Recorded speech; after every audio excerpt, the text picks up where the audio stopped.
Hey there, welcome back to True North Reviews. My name is Ryan. Today we're doing an episode of Hot and Cold. This is where I talk about the best and worst music I heard over the past week. Specifically for this episode, we'll be talking about any songs released between May 5th and May 11th, 2019. As per usual, the songs will be linked down in the description, so if you want to check out any of these songs, feel free to do so, and if you notice that a song or two is missing, feel free to let me know as well. Kicking things off with the hot tracks, also known as the best of the week, we have a new single, a post-album cycle single release, also known as a B-side. We have a new song from Idols. This one is entitled Mercedes Marxist. This is a punk rock song, and it holds off like this punk rock revolution until the final 30 seconds on the track. I think it's a pretty big tease, but it's a great song, and it could have easily been placed on the Idols record from last year, and I still think that album's amazing. Moving on from there, Silversun Pickups have a new single out. This one is entitled Freakazoid. This is the second one they've put out in support of their forthcoming record. I love the lead-off single, It Doesn't Matter Why, and this new one, Freakazoid, is more of that same good stuff. There's a great groove on this one. There's a lot of alternative rock influences on this one, from the Pixies to My Bloody Valentine to Smashing Pumpkins, even to some newer artists like The War on Drugs and Courtney Barnett. Just a nice convergence of pop, punk, and alternative, and I'm really stoked for this new Silversun Pickups record, and if things keep going the way that they are, it's going to be one hell of an album. Jhené Aiko has a new single out. This one is entitled Triggered. It's a freestyle. I've heard her on a few songs before this one, where she has been a vocal feature. I heard her on the Childish Gambino track, Pink Toes, and I also heard her on Drake's song From Time. But I'm happy with this one being like my first introduction to her as a solo artist, and I think she nails it with like this R&B kind of singing, kind of rapping. She has a very sweet voice, and it's over top of this luscious piano instrumental, and she's really pissed off though. You can tell that something's really bothering her.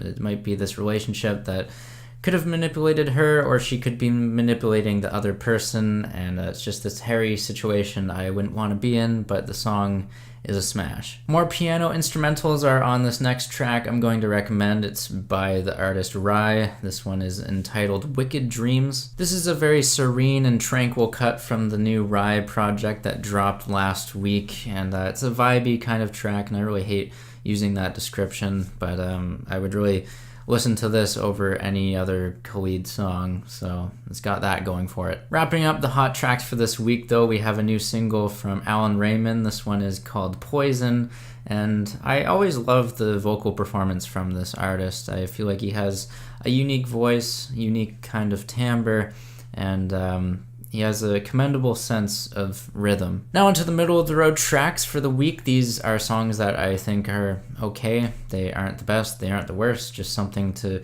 keep on your mind as you're going through some new songs that dropped. First up, we have a new single from Avicii. This one is featuring Agnes Vargas Lagola. And much like the lead-off single from this new Avicii posthumous record release, I'm not really into the vocal performance. I'm more into the production and the beat. I feel like the vocal melody is just so forgettable. You can throw it out the window, you're never going to think about it, but the string beat drop is definitely the highlight on this song for me personally. It's just something to praise, something to savor. You can bathe in all of its glory. Talking about this new Avicii record that's going to be dropping though, it has this interesting direction to it, I'll give it that. Some of the songs are underwhelming for sure. Would be helpful to know if Avicii has had a hand in like the stylistic motivation or direction that he gives to the vocal features, but knowing that he has passed away, it's kind of hard to know that. Obviously his family will have a huge say in what is put on this record, and it's not always going to be what Avicii wanted on it, so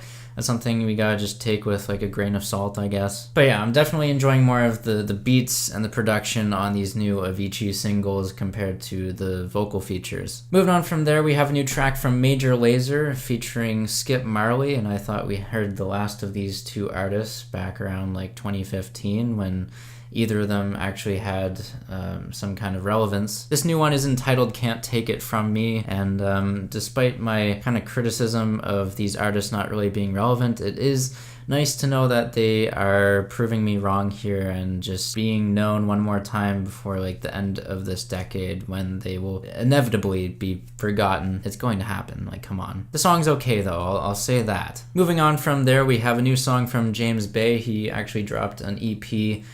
Trying to decide if I want to review that or not, but one of the new songs I've heard so far on it is called Bad. Ironic how the song can be better than bad, right? But yeah, James is making a return to what originally made him popular and what crossed him into more of this mainstream alternative kind of scene. This track is definitely guitar driven in its composition. We get more of an intimate arrangement with James's very sultry and emotional vocal performance. More raw compared to the washed up kind of synthesizers that he put on his pretty underwhelming record last year. But yeah, this new one, Bad, I can feel the pain in my chest while I listen to it. It's got some heartfelt and personal lyrics. I just unfortunately feel like the singles from Chaos and The Calm, they're going to be hard to match in terms of quality and just like the sing-along factor. Either way, I'm still happy that he's giving up like the synthetic kind of instrumentation that he had on his last record, and he's going in more of this sonic direction that better suits him, at least in my opinion. Now moving on to the cold tracks of the week. These are definitely the worst that I heard, and we're kicking this off with the collaborative single between Ed Sheeran and Justin Bieber, I Don't Care. Yeah, I'm gonna take a cheap shot at it. I don't care for it. It's just this very bland pop single with this tropical house beat that doesn't do much. The melody's catchy, I'll give it that. I just feel like the rest of the song kind of fails to capitalize off the talent of these two artists. There are no interesting harmonies whatsoever, and that's a major disappointment, knowing how powerful and how versatile Ed Sheeran and Justin Bieber can be while they sing. It's unfortunately just a song I feel like is living off the hype of the names associated with it versus the actual song itself with the vocal performances. And I hope this isn't the lead-off single for Justin's newest album that he has promised to be on the way. I feel like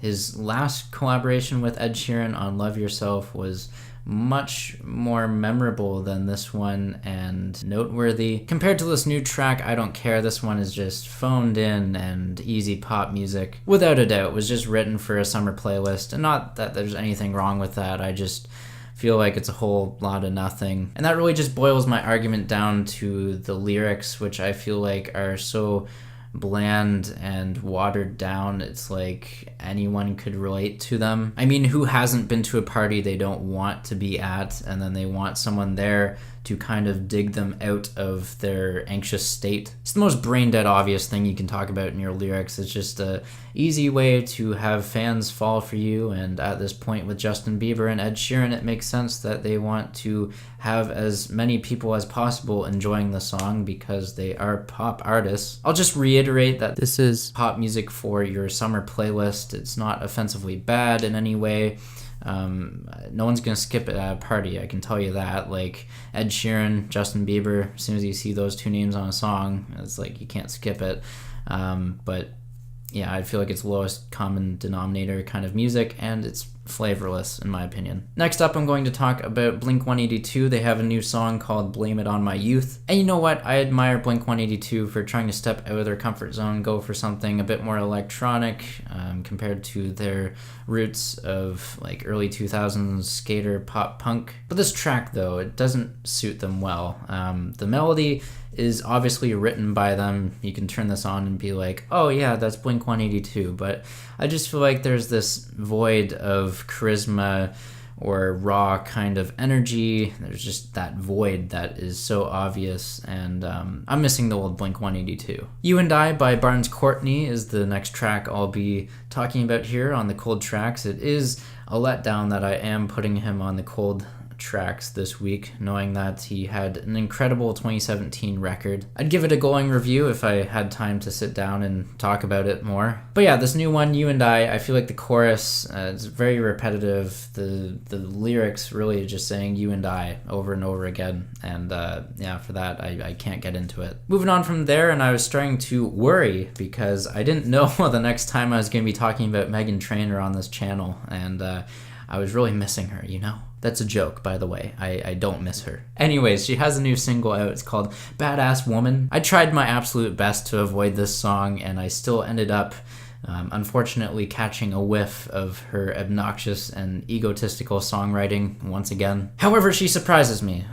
This still is a cold track in my mind, but it's not the worst by any means. Not the worst that I've heard from her personally. But that being said, I can only give her so much credit for what's going on this song. It really just feels like her impression of Sia. So yeah, if you're really into Sia karaoke featuring Meghan Trainor, knock yourself out, but I choose not to. Wrapping up this week, we're going to be doing a lightning quick round of cold tracks here. First up, we have a new single from The Heavy. This one is entitled Fighting for the Same Thing. And let me tell you, this song, it's so glossy, it's so repetitive, it's sterile, and it just takes away any of that original charm that The Heavy had going for them in the early 2010s. Next up, we have the new Russ single, Civil War, another song I was trying my best to avoid, but I still heard it, and this song is basically Russ thinking that he is a singer when in reality he is a terrible one. Next up, we have the collaboration between Madonna and Sway Lee. We have a collision course of pop and trap. This new one's called Crave, and I will say that the vocal chemistry was a lot stronger and more interesting than I could have ever hoped for. But the song itself is just so hella lifeless and just, yeah, mediocre. Stay, Don't Go Away by David Guetta. This one, so bland. It's been heard a million times as far as EDM goes, and I had to do a double take when I looked at the song's credits because I thought for sure this was the Chainsmokers. And wrapping up this week, we have a new country single from Luke Combs. This one is entitled Beer Never Broke My Heart, and I'm glad that Luke figured this out by himself. It makes him happy, but yeah, for me, this song makes me unhappy. So there's Hot and Cold for this week. Sound off down below in the comments. Let me know what you think of these songs. Leave a like, subscribe if you're new in town. I'll catch you next time on Hot and Cold. Thanks for watching, and as always, have a rockin' day.